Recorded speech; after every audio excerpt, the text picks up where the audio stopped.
हडपसरच्या Serum institute जवळ एक pipeline फुटलेली आहे।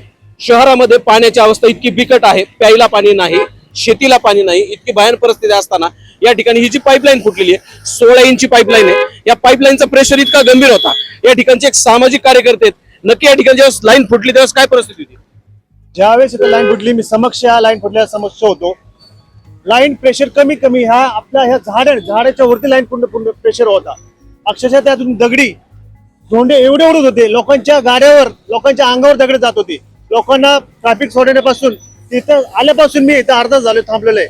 त्यासाठी मी जे कार्य या ठिकाणी पाणी अधिकारी जे आहेत त्यापर्यंत हा मेसेज पोहोचवला।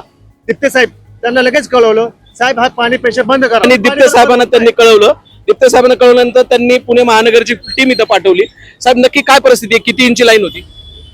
16 इंची लाईन आहे जे एलएनटी ही लाईन कशामुळे फुटली असेल? काय आता काय प्रेशर वगैरे एअर वगैरे धरलं असेल काही तांत्रिक अडचणीमुळे लाईन फुटली असेल, परंतु पाण्याची परिस्थिती इतकी बिकट आहे। आणि त्याच्यातच संदीप दादा नक्की काय परिस्थिती? तुम्ही ज्यावेळेस परिस्थिती पाहिली त्यावेळेस कॅनलची काय परिस्थिती होती? कॅनल मध्ये जास्त प्रमाणात पाणी येतंय ना। आता ही सुद्धा लाईन आहे ना, आता तरी प्रेशर कमी गेलं। याच्या अगोदर झाडापर्यंत पाणी जात होतं, मोठे दगड उडाले, 2-3 गाड्या इथं स्लिप पण झाल्या पाण्याच्या प्रेशरमुळे। सगळं पाणी आतल्या साईडला गेलं। आतल्या लोक जे चालणारे लोक आहेत त्यांना चालतानाही त्रास होतोय आणि आज जाता येत नाही। लोकांना येणाऱ्या जाणाऱ्या शाळा सुटणाऱ्या मुलांच्या अंगावर पाणी उडतंय।